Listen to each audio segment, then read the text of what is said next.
Hey guys, welcome to this episode of Context is King, where we're going to be discussing parallels between the Jussie Smollett case and Elizabeth Holmes. Go figure. With me, as always, is CEO and founder of WatchMojo, Ashkan Karpus-Frusham. Welcome. All right, so Raf, one of our colleagues, one of the co-founders of WatchMojo, Raf asked you, do you see any parallels between Jussie Smollett and Elizabeth Holmes? Who's the founder of Theranos. Yes. So I said, Raf, what an interesting question. Yeah, when I first saw that question, I was like, what? Yeah, I was also, what a great brand, channel, career, company ending question. I'm like, you're putting me on the spot, but I like that. That's why I was like, let's record the answer. So I had to think about it because to me there's three very clear parallels. None of them are PC, but again, this is the point of the show. The most safe one, first of all, is blind ambition.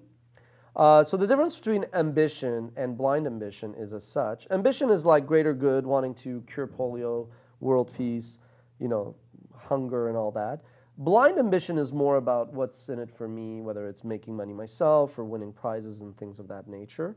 So I think that absolutely that speaks to, blind ambition also has to do with basically not caring about how you accomplish the objective. Right. So I think you could argue... I mean, you could argue that both of these people were trying to do something for the greater good. Or at least they could have justified it to themselves that way. Sure, yes, no, and that's where the lines blur. I think that's a thing, where I will actually tell you that all these things are not even a spectrum, they're basically circular. Meaning, like, if you push... Look, even bad things are sometimes good, like that line in Wall Street, greed is good.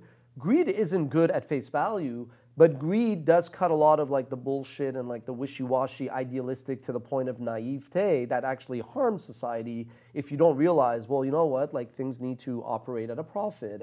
But if you push that to the limit, then it's bad, right? So absolutely. And that's why blind ambition and ambition are kind of circular. So, but let's be realistic. Jussie wanted more money per episode, and Elizabeth wanted to be the next Steve Jobs type of thing. So it wasn't necessarily to cure polio. To be fair, that is an interpretation. Sure, and let's also put the word allegedly will go before every statement we make. There are still courts that have to decide if all this. But if all of this allegedly, from what we read, is true, I think one of them speaks to blind ambition. So it's you got to be able, the same way that like pride is good a little bit, but excess pride, hubris, from Macbeth, is not good. Blind ambition, not a good thing. Second one, I think it's this total just lack of moral compass and hypocrisy that Western cultures, in particular the US, have kind of been on this one-way track for decades now.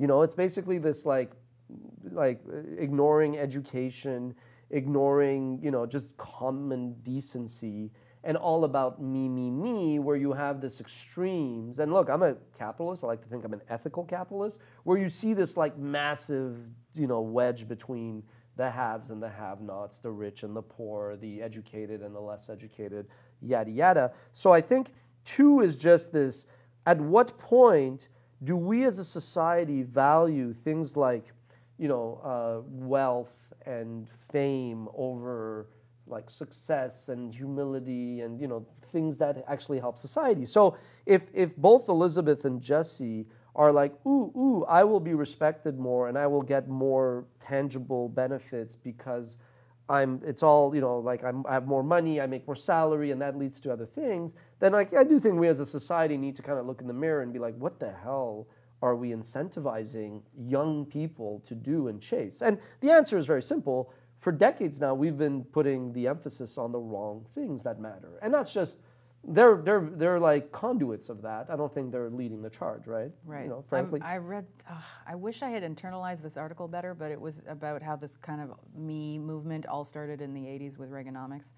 But I can't tell you how. Possibly. I mean, I think coming out of... Well, no, it didn't start. It kind of solidified in the 80s. I mean, you could go back. History is weird because, and again, not very PC, I find Palestine-Israel conflict, where if you pick a given time in history, it's very easy to be, these are the good guys, these are the bad guys, but there's always probably an event before that you're like, my God, these people are all acting not very well to one another. So I think that's fair what you said, but you can go back to, in a century, especially a century that was chronicled through media, to have the Great Depression, to have World War I, the Great Depression, then the Second World War. You come out of that saying, what's all this society talk? I'm going to die in a war or a famine. The thing about the Great Depression was it kind of brought people together because everyone was in the same boat. But then in the 80s, everyone was like me, yuppies, you know, like growing your own wealth. I think what happened was, 80 or 98% are in the same boat, but now there's this 2%, like John F. Kennedy's dad, who kind of just got wealthier, and a lot of people like him, right? So perhaps, but I just think you could precede it by saying, in general, the 20th century, which was also the century of mass media, further fragmented, like, ooh, I want to be a celebrity and star because I see it's not an easy way, but it's a way to reap the benefits. And I guess the third one, which is really the least PC, but again, it's bullshit to show, why would you watch if we don't cover it? There has been this desire to kind of say, ooh, and I'm not saying the MAGA people are good people or bad, but there's like, ooh, the MAGA people are bad people, Donald Trump's horrible, so if Jussie goes out there and says that some dude with a MAGA hat hit him, wanted to harm him, and he is both gay and black, I see this like jumping to conclusions. And same thing with Elizabeth Holmes.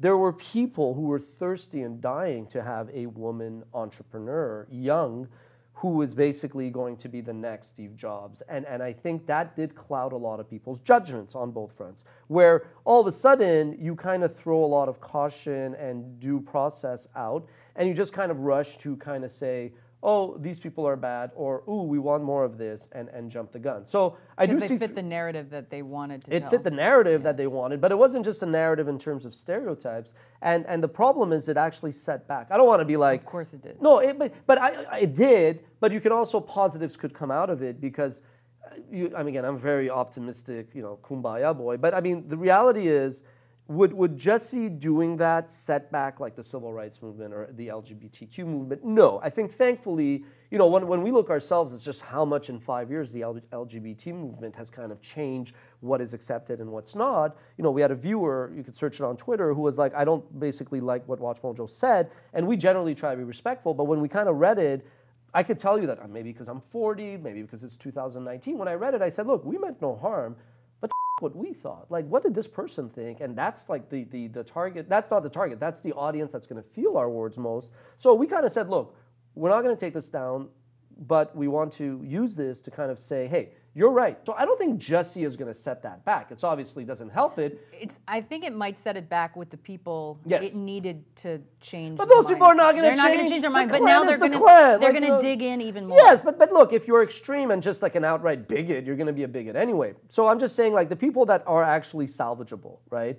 The people who could come across the fence to the right side of history, sure, they may think twice. The dude who's like kind of burning a cross on his lawn, I got news for you, like that's kind of a lost case there. And with Elizabeth Holmes, look, I mean, it's not like I'm like less willing to fund, like one of the things Christine and I, we talk about eventually setting up when we look at like WatchMojo, .org in terms of either health, education, or entrepreneurship. Those are like the three things that we kind of are passionate about that eventually we want to get serious and commit to when I have some freaking time, especially. But like Christine has always said that, yeah, like on the entrepreneurship front, it would make sense if we kind of encourage the entrepreneurs who typically don't get a check from investors. And you always hear others, but I don't disagree, that if you're like a white male, who went to certain schools, it's a lot easier to raise capital, right? So it's not like Christine and I are like, that's it, we're boycotting Billy McFarland.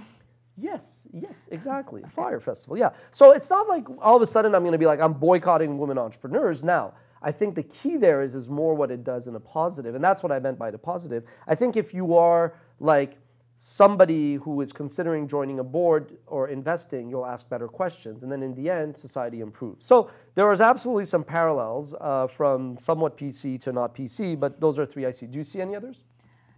Not really. I mean, no. Which one was worse, Jussie or Elizabeth, in terms of, assuming allegedly this is all true? Only insofar you can't as handle people the truth. can die, I would say Elizabeth Holmes, because she was putting people's lives at risk. I mean, you could argue that they both were if they were both guilty of it's funny. If that's the yardstick, I think his actions are worse, because his actions, people that would get harmed are going to be more unlikely to speak up. Her, I think it was like, yeah, I mean, they're both bad, right? But the thing is, I mean, it's still possible that he's just not being believed in. It is true. Sure, that's possible. Thank you, Ash. Allegedly. And if you guys have any questions, hopefully not as controversial as this one, be sure to leave them in the comments and we'll try to get to them next time. #allegedly. Thanks, guys.